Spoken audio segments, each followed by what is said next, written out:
सावन महीने के शुक्ल पक्ष की तृतीया तिथि को मनाई जाने वाली हरियाली तीज का विशेष महत्व है। इस दिन भगवान शिव और माता पार्वती की पूजा का विधान है। मान्यता है कि इस व्रत को श्रद्धा पूर्वक करने से विवाहित महिलाओं को अखंड सौभाग्य का आशीर्वाद मिलता है और उनके पति की आयु लंबी होती है। तो दोस्तों, इस साल 2025 में हरियाली तीज का व्रत कब और क्यों रखा जाएगा, इसकी पूजा की विधि क्या है, पूजा में क्या सामग्री लगती है और इस व्रत में हमें क्या कथा पढ़नी चाहिए, साथ ही किस चीज़ के दान से हमको इस दिन पुण्य फलों की प्राप्ति होगी, इस व्रत में हमको क्या करना चाहिए और क्या नहीं, आज इस वीडियो में हम इसी विषय में जानेंगे।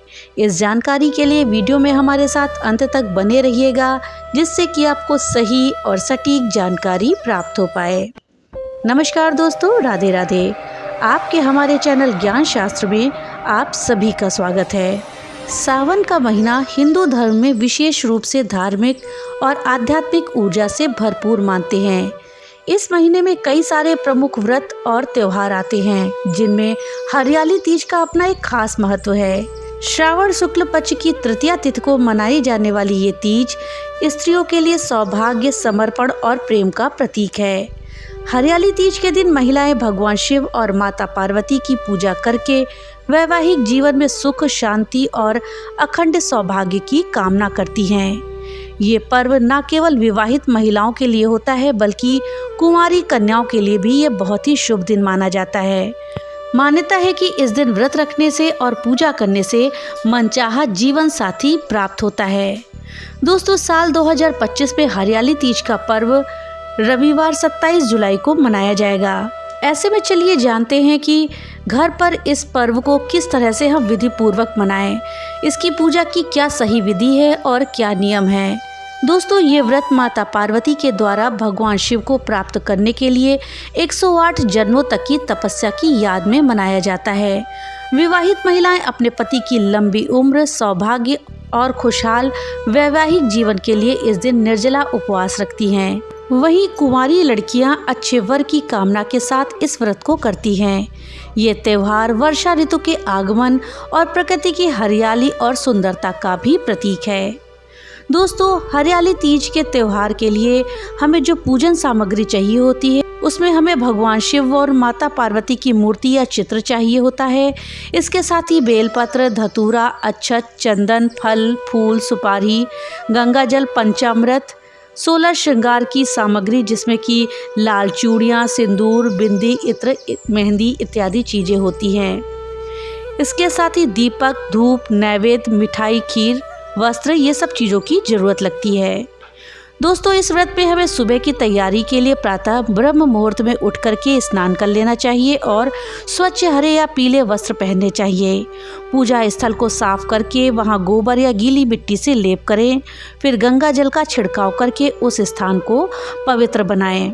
फिर माता पार्वती की चौकी स्थापित करके शुद्ध मिट्टी या बालू से भगवान शिव और माता पार्वती की प्रतिमा बनाएं या उनके चित्र या मूर्ति की पूजा करें। ये व्रत निर्जला रखा जाता है, जिसमें सुहागिन स्त्रियां 16 श्रृंगार करती हैं और हरे रंग की साड़ी और चूड़ियां पहनती हैं। अगले दिन पूजा में उपयोग हुई मिट्टी या बालू की मूर्ति को पवित्र नदी या जल स्रोत में विसर्जित कर दिया जाता है और व्रत का पारण अगले दिन सूर्योदय के बाद किया जाता है। दोस्तों, इस दिन हरे रंग के वस्त्र, चूड़ियाँ, बिंदी और मेहंदी लगाना शुभ माना जाता है। महिलाएं झूला झूलती हैं, लोकगीत गाती हैं और श्रृंगार करती हैं। पूजा के बाद तीज व्रत की कथा सुनना इसमें अनिवार्य माना गया है। हरियाली तीज का व्रत न केवल एक धार्मिक आस्था का प्रतीक है, बल्कि ये दाम्पत्य जीवन में प्रेम, समर्पण और स्थायित्व को भी दर्शाता है। अब आइए हम इस व्रत में सुनी जाने वाली कथा को सुनते हैं। बहुत समय पहले की बात है, माता पार्वती ने अपने मन में संकल्प ले लिया कि वो भगवान शिव को ही अपने पति के रूप में प्राप्त करेंगी, लेकिन शिव जी तप में लीन थे। पार्वती जी ने 108 जन्मों तक जन्म लिया, हर जन्म में कठोर तप किया, फिर भी शिव जी ने उन्हें स्वीकार नहीं किया। आखिरी 108वें जन्म में माता पार्वती ने राजा हिमवान के यहाँ जन्म लिया। अब की बार उन्होंने जंगलों में जाकर कठोर तपस्या शुरू कर दी। बिना अन्न, बिना जल, बिना किसी सुख सुविधा के उनकी भक्ति इतनी प्रबल थी कि ब्रह्मा जी प्रकट हुए और उन्होंने कहा, हे देवी, इस जन्म में तुम्हारी तपस्या सफल होगी। शिव जी तुम्हें पत्नी के रूप में स्वीकार करेंगे। ब्रह्मा जी की बात सत्य हुई। शिव जी प्रकट हुए और माता पार्वती से पूछा, क्या तुम मुझे बिना किसी मोह और छल के अपनाने को तैयार हो? पार्वती जी ने हाथ जोड़कर कहा, प्रभु, मैंने जन्मों तक सिर्फ आपको ही अपने हृदय में बसाया है। इस पर शिव जी प्रसन्न हुए और श्रावण मास की शुक्ल पक्ष की तृतीया को उनका विवाह संपन्न हुआ। उसी दिन से लेकर आज तक ये व्रत हरियाली तीज के रूप में मनाया जाता है। हरियाली तीज के दिन दान करना बहुत ही शुभ मानते हैं और इससे पूरे परिवार में खुशहाली, सौभाग्य और सुख समृद्धि आती है। आप इस दिन सुहाग सामग्री, अनाज जैसे कि चावल, गेहूं, उड़द, फल, वस्त्र, श्रृंगार का सामान, धातु के पात्र और दक्षिणा का दान दे सकते हैं। चलिए जानते हैं कि हमें हरियाली तीज में किन वस्तुओं का दान करना चाहिए और उन चीज़ों का दान करने से हमें कौन सा फल मिलता है। दोस्तों, चूड़ी, बिंदी, सिंदूर, मेहंदी, काजल, बिछुआ इत्यादि दान करने से हमें अखंड सौभाग्य की प्राप्ति होती है। वहीं इस दिन गेहूं, चावल, मूंग, तिल इत्यादि का दान करना अत्यंत ही पुण्यकारी मानते हैं। खासकर निर्धनों या ब्राह्मणों को इसको देने से जीवन में अन्न का अभाव नहीं होता। दोस्तों, गरीब और ज़रूरतमंद लोगों को इस दिन फल और मिठाई का दान करने से पूरे परिवार में सुख और शांति बनी रहती है। नई साड़ी, दुपट्टा, चूड़ियाँ, बर्तन या श्रृंगार की सामग्री अगर हम हरियाली तीज के दिन दान करें तो हमारे जीवन की दरिद्रता दूर हो सकती है। इस दिन तुलसी का पौधा, पान के पत्ते, फूलों की माला इत्यादि का दान करना भी बहुत शुभ माना जाता है। दोस्तों, पीतल, तांबा या स्टील के बर्तन में दान देना बहुत शुभ होता है। साथ में इसमें दक्षिणा भी आप दे सकते हैं। दोस्तों, दान की वस्तुओं को आपको किसी गरीब, जरूरतमंद व्यक्ति या ब्राह्मण या फिर पुजारी को दान में देना चाहिए। दोस्तों, कहा जाता है कि हरियाली तीज के दिन व्रत और दान पुण्य करने से शिव शक्ति का आशीर्वाद मिलता है। विशेष रूप से कुछ 8 चीज़ें ऐसी हैं जिनका हरियाली तीज के दिन अगर हम दान करते हैं तो पति पत्नी के रिश्ते में प्यार बढ़ता है। किसी दंपति में अगर कोई कड़वाहट हो तो वो भी दूर हो जाती है। तो चलिए जानते हैं वो 8 कौन सी वस्तुएं हैं जिनका दान करने से पति पत्नी का रिश्ता मजबूत बनता है।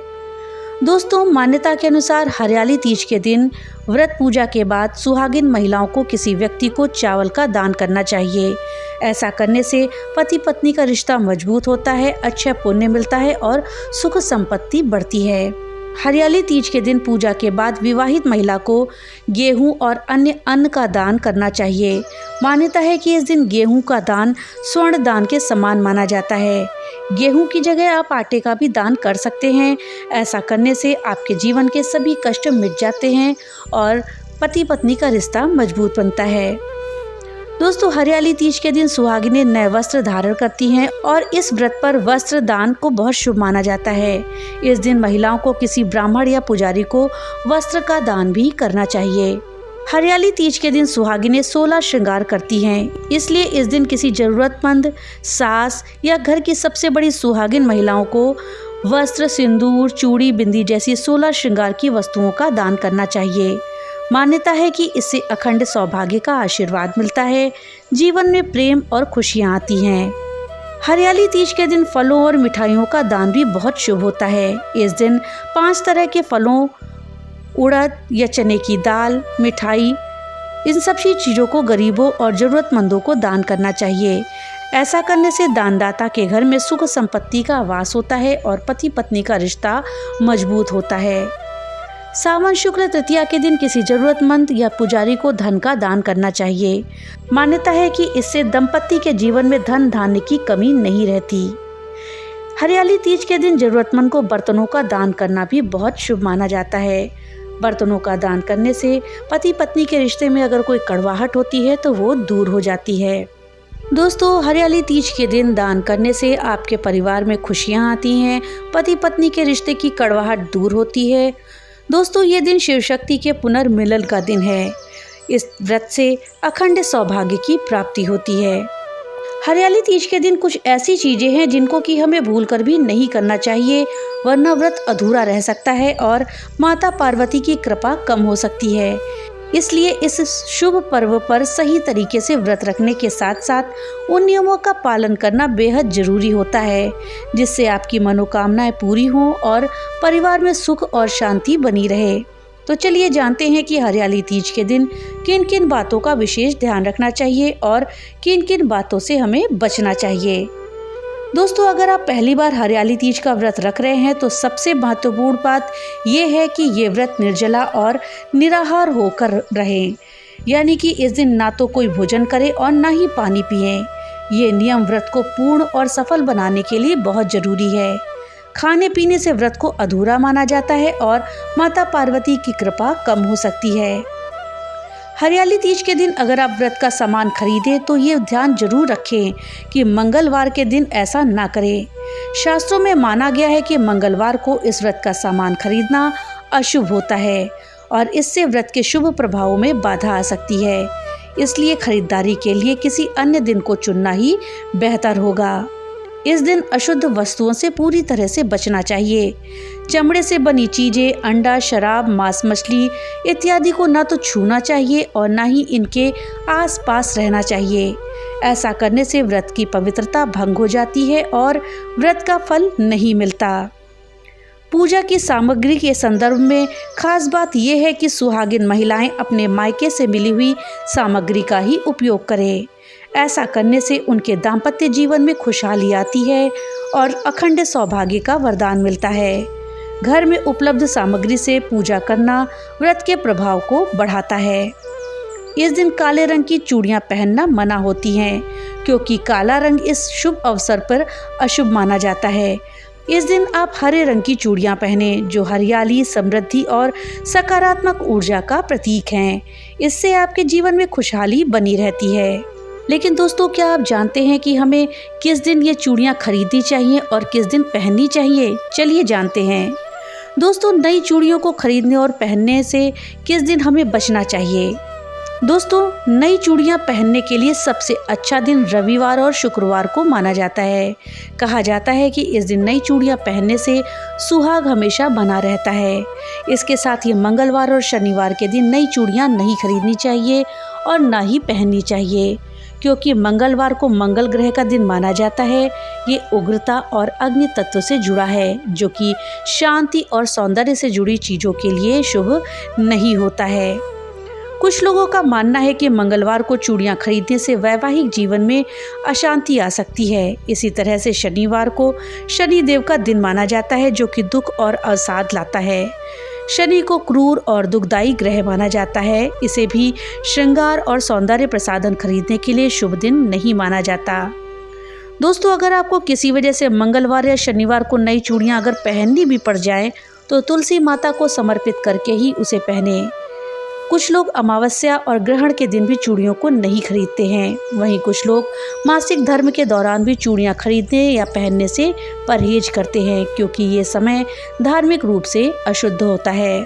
तो दोस्तों, आप हरियाली तीज में भी इन दिनों का ध्यान अवश्य रखें। आप दिन को देखकर ही चूड़ियां खरीदें और पहनें। विवाहित महिलाओं को कांच की चूड़ियां जरूर पहननी चाहिए। ये वातावरण की सकारात्मकता को अपनी ओर खींचती हैं और नकारात्मकता को दूर करती हैं। घर में इस दिन कोई भी वाद विवाद ना करें। किसी भी सुहागिन महिला का अपमान करना, उनके साथ अनुचित व्यवहार करना व्रत के प्रभाव को कम कर देता है। माता पार्वती को शांति और प्रेम पसंद है, इसलिए इस दिन क्रोध और गुस्से से दूर रहना चाहिए। दोस्तों, इस व्रत का पारण केवल शुभ मुहूर्त में करें। पारण समय से पहले करने पर व्रत अधूरा रह जाता है और उसका फल नहीं मिलता। इसलिए पारण का समय देखकर ही व्रत को खोलना चाहिए। दोस्तों, अगर आप हरियाली तीज पर व्रत रख रहे हैं तो आपको हरियाली तीज पर कुछ उपाय भी करने चाहिए। इससे आपका भाग्य तो मजबूत बनता ही है, साथ ही पति पत्नी के बीच प्यार भी गहरा होता है। तो चलिए हरियाली तीज के दिन कुछ किए जाने वाले उपायों को जानते हैं। दोस्तों, हरियाली तीज पर भगवान शिव को खुश करने के लिए घर में बनी खीर या मालपुए का भोग आप लगा सकते हैं। इससे आपको नौकरी या व्यापार में उन्नति मिलेगी। ये उपाय लोगों को जरूर करना चाहिए जो कड़ी मेहनत के बाद भी नौकरी और बिजनेस में तरक्की नहीं पा रहे। इस उपाय को करने के बाद उन्हें सफलता जरूर मिलेगी। हरियाली तीज पर महिलाएं हाथों में मेहंदी रचाती हैं। अगर आप चाहती हैं कि मेहंदी के रंग की तरह आपके जीवन साथी का प्यार भी गहरा हो, तो आपको मेहंदी रचे हाथों की छाप दीवार पर लगानी चाहिए। इस उपाय से पति पत्नी के बीच का रिश्ता मजबूत होता है। हरियाली तीज पर घर के मुख्य द्वार पर हल्दी की छाप लगाई जाती है, क्योंकि हल्दी का पीला रंग गुरु ग्रह का प्रतीक होता है। कुंडली में गुरु के मजबूत होने से आपके भाग्य का साथ भी आपको मिलता है। इस उपाय से जीवन में सकारात्मक ऊर्जा आती है। आप अगर चाहते हैं कि आपके अधूरे काम पूरे हो जाएं, तो आपको हरियाली तीज पर ये उपाय जरूर करना चाहिए। दोस्तों, हरियाली तीज पर आपको धन की प्राप्ति के लिए एक उपाय जरूर करना चाहिए। वो उपाय ये है कि आपको हरियाली तीज पर 16 श्रृंगार का सामान माता लक्ष्मी को अर्पित करना चाहिए। एक थाली में 16 श्रृंगार का सामान और मिठाई रखें। अब इस थाली में धन से जुड़ी अपनी समस्या या मनोकामना लिख करके माता लक्ष्मी के सामने रखें। इस उपाय को करने से धन की प्राप्ति होती है। माता लक्ष्मी को ये सामान चढ़ाने के बाद आप ये सामान किसी जरूरतमंद को दे सकते हैं। दोस्तों, हरियाली तीज पर चींटियों को शक्कर वाला आटा खिलाने से आपके पितृ प्रसन्न होते हैं, धन की प्राप्ति होती है। हरियाली तीज पर सुबह पूजा करने के बाद चींटियों को आटा और चीनी खिलाना चाहिए। ऐसा करने से आपके कार्यों में आ रही बाधाएं आपके पितर दूर कर देते हैं। दोस्तों, हरियाली तीज का व्रत हमें ये बताता है कि सच्चे प्रेम और श्रद्धा से किया गया तप ईश्वर को भी विवश कर देता है और अपने भक्त की इच्छाओं को पूरा करता है। दोस्तों, इस बार हरियाली तीज पर आप सभी को माता पार्वती और भगवान शिव की असीम कृपा प्राप्त हो। आपके जीवन में प्रेम, सौभाग्य और समृद्धि बनी रहे। तो दोस्तों, ये थी जानकारी हरियाली तीज के विषय में। जानकारी आपको कैसी लगी हमें कमेंट बॉक्स में लिख करके जरूर बताइएगा। तो मिलते हैं अगली नई वीडियो के साथ, तब तक के लिए राधे राधे।